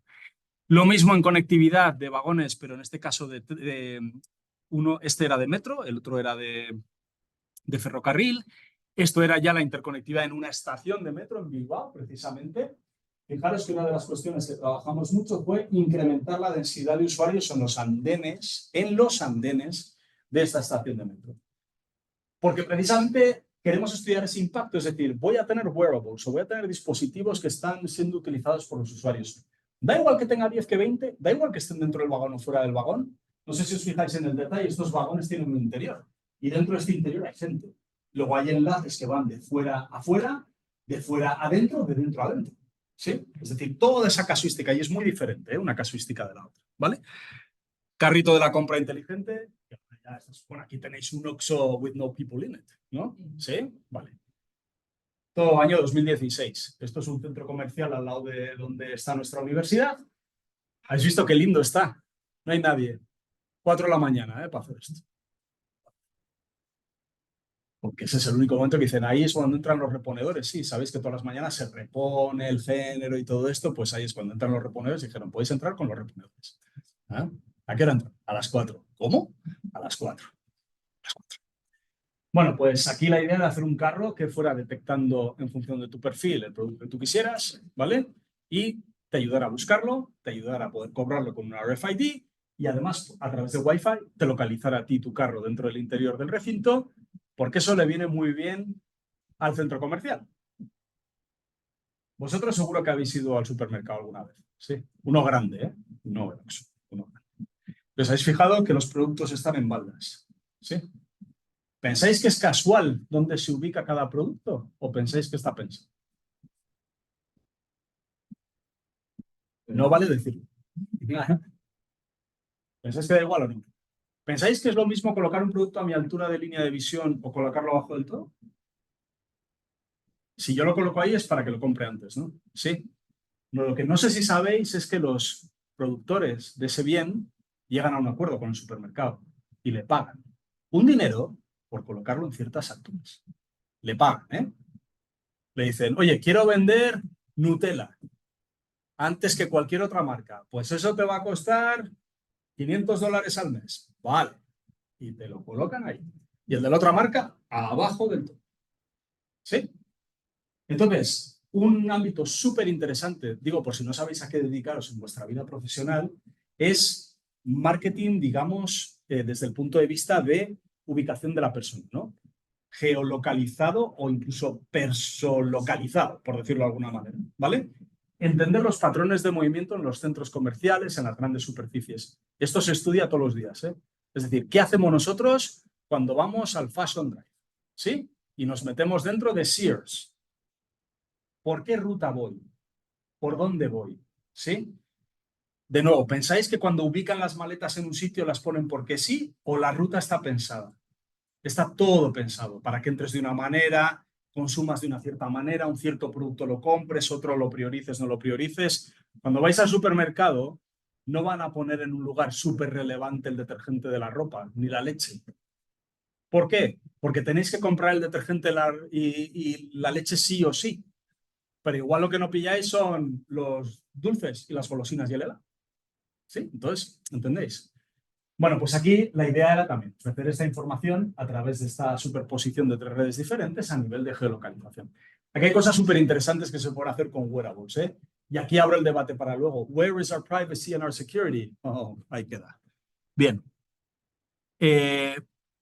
Ya me queda poquito.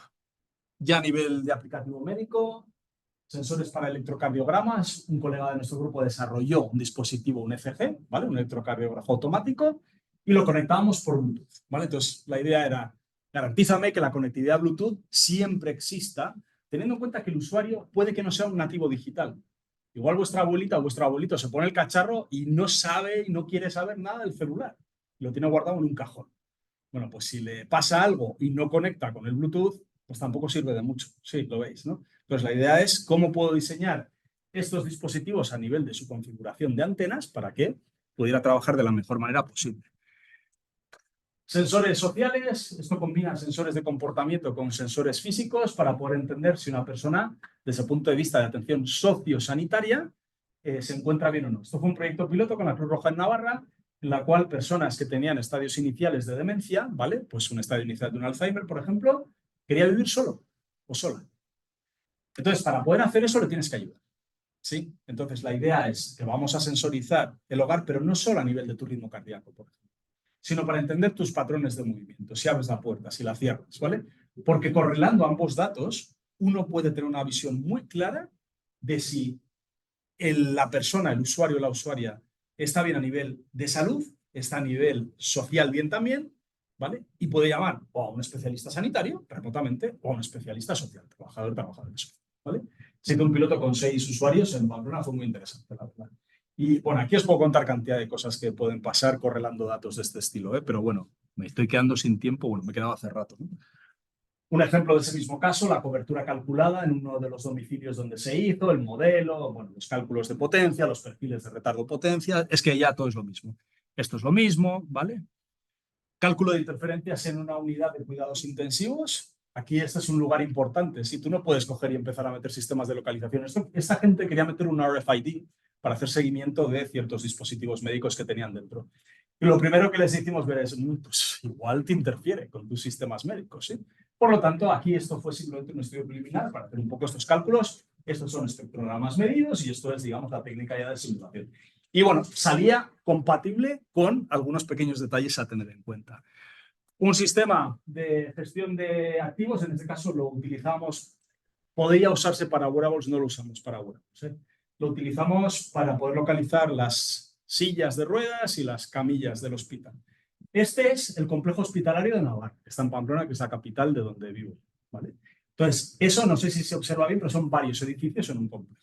Estos edificios están unidos por tierra, digamos, por espacio peatonal, pero además tienen túneles que los interconectan por debajo, ¿de acuerdo? Entonces, hicimos el cálculo de cobertura global. Esto es todo el recinto entero, ¿vale? Y además le metimos en cuenta todos los edificios, los modelos, para ver cómo se comportaba en el interior. ¿Por qué? Porque el objetivo de hacer toda esta historia era hacer esto. Era coger y empezar a desplegar la red de sensores, y empezar a poner esto en camillas y en lo que serían las sillas de rueda para ver si realmente éramos capaces de detectarlo en todo el complejo hospitalario. Y la verdad es que fue un proyecto muy divertido. Esto es de los que recuerdas con cariño porque claro, empiezas a pegar cosas en los cristales del hospital y te aparecen médicos que te dicen, ¿pero qué haces? Yo, estoy pegando cosas para localizártelas. Ah, sí, ¿eh? Sí, muy bien, muy bien. Bueno. Túneles urbanos, ¿vale? Esto no sé si hay en Monterrey. Nosotros tenemos un sistema de galerías subterráneas para poder mantener en el centro de la ciudad los sistemas de luminarias, distribución de gas, distribución de agua. No hay cables por las fachadas, no hay tubos por las fachadas, está todo por debajo de tierra. Este es un lugar que está hecho en, digamos, segmentos de cemento, ¿vale? os imagináis, ¿no? Abres un hueco gigantesco en el suelo, le metes tubos de cemento y todo esto va dentro de los tubos de cemento, ¿vale? Y luego lo tapas.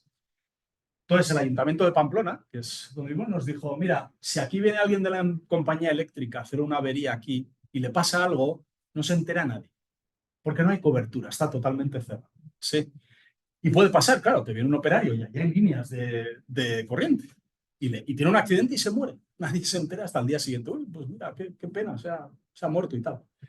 Entonces hicimos el análisis de la cobertura. Este es un caso muy particular, también aplicado a wearables, realmente por el problema electromagnético en sí, ¿vale? Es un problema bastante complicado por un poco las dimensiones que tiene. No se puede utilizar técnicas deterministas tal cual, hay que hacer métodos analíticos, guías de onda, cosas así. Pero bueno, hicimos un sistemilla, ¿eh? Y funcionó. Bueno, es que estuvo muy divertido eso. Eso es Pamplona. Por cierto, si os suena lo de correr los toros en la calle, ¿lo habéis visto alguna vez esto? Sí, la Pamplonada, creo que lo... ¿eh? Esa calle que veis allí, esa es la calle principal por donde corren los toros, ¿vale? Y eso es la Plaza de Toros. Toda esa por debajo tiene una calle paralela que es así, ¿sí? Porque todos los edificios que tenéis ahí, sus farolas, su distribución eléctrica, su gas, sale de este túnel. Esa es un poco la idea, ¿vale? Y ya el último ejemplo que os voy a dar. Hace poquito estuvimos trabajando en un proyecto para hacer detección de una enfermedad rara que se llama síndrome de Dravet, que es básicamente epilepsia infantil, ¿vale? Infantil, muy infantil, realmente prácticamente neonatal, ¿vale? Y tiene episodios que son muy complicados. Y si no se tratan bien, pues los críos pueden fallecer, ¿vale? Entonces, en colaboración con especialistas en procesamiento de señal biomédica, quisimos desarrollar un sistema preliminar que pudiera avisar de este tipo de condiciones. Y para poder hacerlo es necesario combinar una serie de señales. Por ejemplo, temperatura central con EEG. ¿Vale? Entonces, la idea es decir, ¿cómo podemos hacer esto sin hacer lo que se hace habitualmente ahora? ¿Habéis visto alguna vez las pruebas de sueño que se hacen? ¿Os suena esto? Que le hacen a la gente, tengo desorden del sueño y le dicen, vente al hospital, vas a dormir aquí un rato y te voy a colocar un casco. ¿Sí? Y el casco tiene 128 cables que le salen de la cabeza, ¿vale? Eso es lo que hay que hacer para poder tratar a estos niños. Niños así, pequeñitos. ¿Os lo imagináis eso? ¿Qué tienes? Al crío con un casco así todo el día. Es imposible. Imposible. Aparte que tendría que estar en el hospital. Entonces la idea es decir, hay que ayudar a esta gente a hacer un sistema que sea wearable para hacer esto, ¿vale? Bueno, entonces para eso lo primero que hay que hacer es calibrar. Esto simplemente son pruebas de calibración de señales, ¿vale?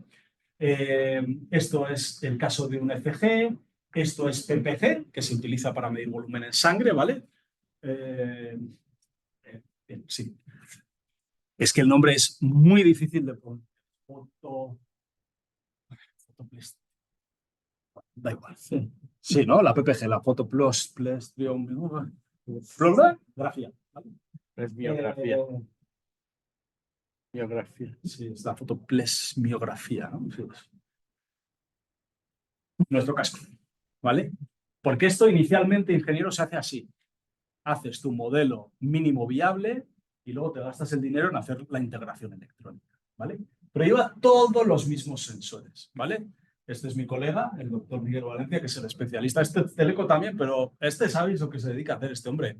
Este coge ratas vivas, les clava electrodos y luego ve, mientras tiene los electrodos clavados, cómo se van moviendo por ahí. Es una cosa digna de verse. Yo me llevo bien con él por si acaso, ¿eh? Porque, en fin, ¿vale? Bueno, pues precisamente con él es mucha experiencia tratando señales, sobre todo en el ámbito neurofísico. Entonces, bueno, pues hicimos el sistema y realmente aquí tenéis comparativas de cómo va calculando esto, ¿vale? Esto al final nos dio lugar a este producto mínimo viable. Y lo que os quiero pasar aquí, porque realmente nosotros trabajamos mucho en esta parte de acá, que es decir, vale, ahora esto lo quiero conectar. Con esto no quiero hacerlo solo para conectar con el oído, lo quiero conectar al reloj o a otro sensor o a una bomba de, digamos, insulina, o lo quiero conectar a una IMU que tengo en el pie. Pues ahí tenéis el análisis electromagnético de cómo se comporta. Esto ya no es un modelo simplificado de cuerpo, ¿eh? Esto es un modelo tal cual en un simulador de onda completa para poder entender cómo se está comportando esto, cómo conecto, cómo es la comunicación intravoz, por ejemplo. ¿Puedo realmente comunicar desde mi cabeza hasta mi rodilla, atravesándome el cuerpo? Puedo hacer este tipo de cosas, ¿no? Cosas de wearables.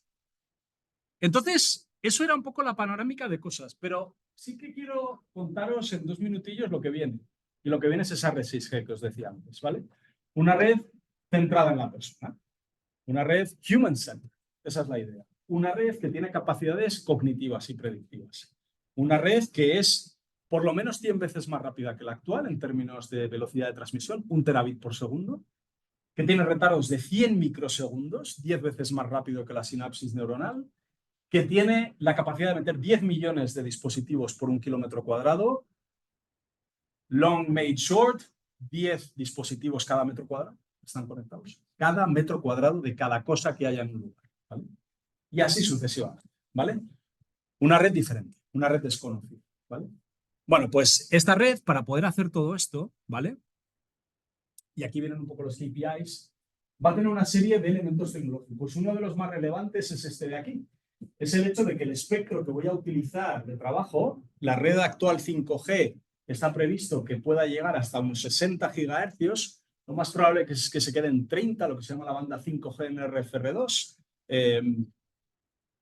Y digamos que esa está aún por ver. Su explotación comercial sí ha empezado en Estados Unidos. Por ejemplo, Verizon está utilizando la banda FR2, pero desde luego en muy pocos lugares del mundo aún se está utilizando. Bueno, pues la red 6G es tan chula que dice, yo aquí no me quedo, no. Yo voy a irme hasta acá. Voy a explorar hasta 3 terahercios, ¿vale?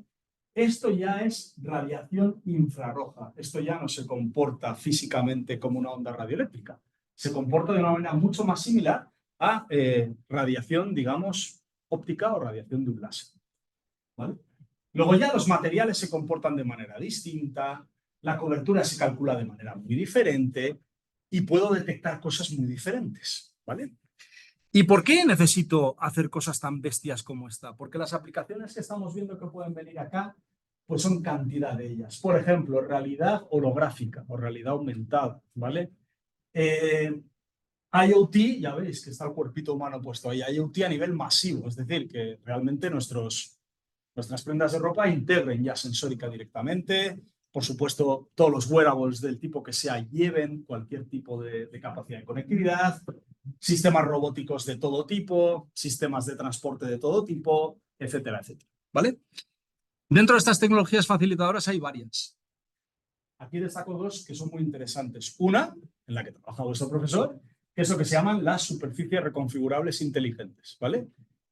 Yo ahora mismo estoy recibiendo señal de cobertura de una estación base celular que está, por ejemplo, como os digo, cerquita de, digamos, comedores, que está aquí al lado, ¿no? Esa señal tiene que atravesar este edificio, ¿sí os parece? Sí, ¿no? Hay paredes y Cuando yo voy atravesando edificios, pierdo señal, mucha señal. Puede llegar el caso de que realmente la pierda toda. Entonces, una manera de resolverlo es decir, voy a reenrutar la señal para que vaya por otro sitio donde tenga condiciones de visión directa. Y para eso uno puede coger y hacer esto de acá, que es coger, texturizar una superficie, como si fuera una pizarra de las que tenéis atrás, como este proyector, con una serie de elementos metálicos controlables electrónicamente, de tal manera que cuando le llega la señal, en vez de hacer el proceso de reflexión normal, que por cierto, en las ecuaciones atrás lo describen lo que son las ecuaciones de Fresnel, cómo se hace esto, en vez de hacer así, que es lo que haría, por el ángulo de incidencia, lo reflejo de una manera y ya está, no hace eso. Analiza dónde tengo que ir y gira el haz. Lo mueve, ¿vale? Entonces, si lo mueve, me lo puedo llevar a donde yo quiero, ¿entendéis? Puedo establecer caminos que no existen, ¿vale? La otra es la utilización de lo que se denominan, bueno, elementos de inteligencia artificial, pero no, ojo, esto lo quiero matizar mucho, porque hay mucho abuso del lenguaje con la inteligencia artificial y el machine learning. Esto está pensado para ayudarnos en procesos de gestión del canal radio, de conectividad, de recurso del ancho banda, aprendizaje de patrones. De hecho, en muchos casos no es ella, es machine learning, que no es lo mismo, ¿vale? Aprendizaje y clasificación de patrones para poder entender un elemento predictivo del futuro. No es generativo, ¿vale? Sino que me está ayudando a entender cómo va a ser la respuesta. Es hacer una ecuación regresiva, básicamente, pero que se va actualizando su regresión. Bueno, pues esto, por ejemplo, son cosillas pues, que vienen y que están aquí, ¿no? ¿Por dónde va el futuro de los wearables? Bueno, pues el futuro de los wearables va por muchas cuestiones, ¿vale? Por supuesto, para tener sistemas integrados que realmente sean ergonómicos de verdad. Seguro que habéis visto algún vídeo reciente de la utilización de grafeno para hacer pantallas flexibles. ¿Habéis visto esto? Flexibles, flexibles, por fin, ¿eh? Que realmente las puedes doblar. Bueno, imaginaros electrónica flexible que ya existe, como un celofán, que tú te lo pones en la piel. Absolutamente ergonómico, ultra fino, ¿vale? Vamos a poder tener una serie de circuitos que los voy a poder integrar acá. Es decir, ¿cuál es el problema a día de hoy de meter un transistor aquí o un diodo aquí? Pues que suele ser un elemento discreto. Entonces, si es discreto, es un circuitillo de los que se suelta. Entonces, doblarlo, no... Entonces, se está trabajando mucho en hacer integración con manufactura aditiva y otro tipo de tecnologías de semiconductores para que queden ya integrados dentro de lo que sería la circuitería, ¿vale? Podemos tener, y se está utilizando mucho, lo que se llaman los Wireless Information and Power Transfer Systems. Es decir, ¿cómo te doy energía a un dispositivo embebido dentro, a un marcapasos? Antes sabéis cómo había que hacer esto, ¿no? Hace unos cuantos años. Claro, ibas al hospital y ¿a qué vienes? Nada, que me cambies la pila. ¿Serio, eh? Operación, ¿no? Hostia, se nos ha muerto. Claro. O sea, a día de hoy, ¿cómo se hace eso? Se hace transmisión de energía transcutánea, ¿sí? Como cargáis probablemente vosotros alguno de vuestros dispositivos, ¿no? Que lo ponéis encima de una placa y se carga. Es Wireless Power Transfer. Acoplamiento resonante inductivo, acopla líneas de campo magnético de uno a otro y nos va a cargar, ¿vale? Sistemas de comunicaciones de muy alta frecuencia, sistemas que sean biocompatibles, ¿vale? Incluso, y eso me encanta, bioabsorbibles. Es decir, esto sabéis que en cirugía a veces se hace, ¿no?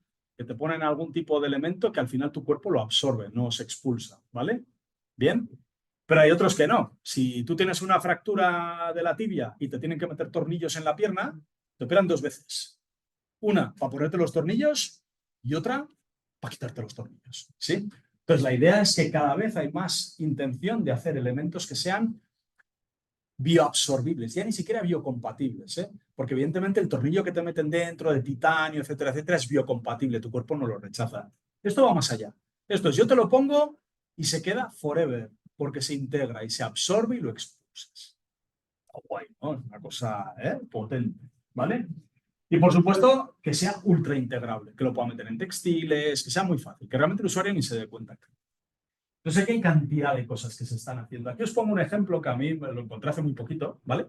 Que me parece súper interesante, que es, bueno, el ejemplo es este. No, bueno, da igual. El ejemplo no es este. Da igual. Uso de materiales nuevos, por ejemplo, para hacer que el cuerpo no impacte contra el comportamiento de una antena. Esto es un metamaterial, por ejemplo, que genera, digamos, un sistema aislante de lo que es la capa de piel contra la antena. Si tú una antena la pegas en el cuerpo humano, la desintonizas directamente. Deja de funcionar porque le cambia su impedancia, su frecuencia de resonancia, etcétera, etcétera. ¿Vale? Integración de esta tecnología, por ejemplo, ¿lo ves? Lo que se hace es integrarla con el fin de poder tener de manera conjunta Energy Harvesting con un RFID. Estos son placas solares flexibles que tú puedes ponerte en un wearable, por ejemplo. Y esto es la integración en, por ejemplo, tecnología tricotada, ¿no? Que esto es un poco lo que os quería contar, pero no con este ejemplo, os lo quería contar con este ejemplo, ¿vale? Esto es una tirita inteligente que han sacado hace poco, ¿vale? Una tirita, un band-aid, por definición, en España las llamamos tiritas, aquí band-aids. Ok. Curita, estamos aquí, ¿vale? Pues, ¿cómo tiene? ¿Os habéis puesto alguna vez un band-aid? Y a que no puede ser muy rígida. ¿Cómo lo veis? Me he hecho un corte en el dedo, ¿no? ¿Vale? Luego, claramente se tiene que hacer en un material muy flexible, habitualmente textil, ¿vale? Pues esta tirita, esta band-aid, es inteligente. Este band-aid te va a indicar en función del proceso químico de cicatrización, en función de una serie de compuestos químicos que se liberan en ese proceso de cicatrización ligados con la urea, fundamentalmente, en función de una densidad de urea que detecta, te va a decir, tío, ya te has curado, quítate el band-aid. A día de hoy, yo creo que las que tenéis en casa no hacen eso, ¿eh? Sino que de vez en cuando, y en algunos casos con cierto dolor, o 3 pelos, tengo que volver a ponerme, ¿no?, el cacharro. Pues esta, ¿vale? Esta lo detecta, hace un proceso de química electroluminiscente para detectar si efectivamente ese compuesto químico está o no está. La química electroluminiscente lo que hace es que saca una lucecita, ¿sí? Con esa lucecita te indica si el compuesto está o no está. Si está, es que ya te has curado, quítate el cacharro, ¿no? ¿Vale? Y además tiene conectividad, es capaz de poder enviar este dato a un teléfono, ¿vale? Bueno, pues os he querido contar una serie de cuestiones con todo esto. Lo que os quiero trasladar es esta última línea. Si por el motivo que sea, no tenéis muy claro vuestro futuro profesional, y es normal, porque al final hay incertidumbre, hay dudas, pues este es un mundo donde hay mucho por hacer, mucho por hacer, hay muchos retos por resolver. Hay mucha tecnología que se puede utilizar, los materiales están cambiando, las redes de comunicaciones nos ofrecen capacidades de conectividad que no se han visto nunca. Se pueden hacer capacidades conjuntas de sensado y comunicaciones en 6G, que no os he comentado, pero que claramente las podéis aprovechar también. Entonces, yo os animo que lo exploréis un poco, ¿vale? Porque está claro que nuestro mundo va a cambiar acorde con esto, ¿vale? Y los wearables realmente solo queda en la imaginación vuestra dónde van a poder ser utilizados. Insisto, no hay un límite realmente en lo que podemos hacer ahí. He dejado algunas de las partes feas para discutirlas, ¿vale? Como pueden ser toda la privacidad, la seguridad, etcétera, ¿vale? Bueno, pues esto era un poco lo que os quería contar. Gracias por la paciencia y pues no sé, ¿cómo hacemos? ¿Quieren Igual que queréis tomemos pasar un poquito... unos minutitos Vale. de descanso? Sí. Aquí regresamos. ¿Estáis bien o no? ¿Estáis vivos? ¿Estáis bien? Están ¿Estáis vivos, vivos? sí, están vivos. Pues Y unos minutitos de descanso venga. y ahorita regresamos. Muy bien. Hacemos esto. Entonces, siento que lo persiguieron todo. No, buah, a mí jamás. Muy Yo- parecido, ¿verdad? Sí, no, es súper popular, ¿eh? Yo no he entrado jamás, ¿eh?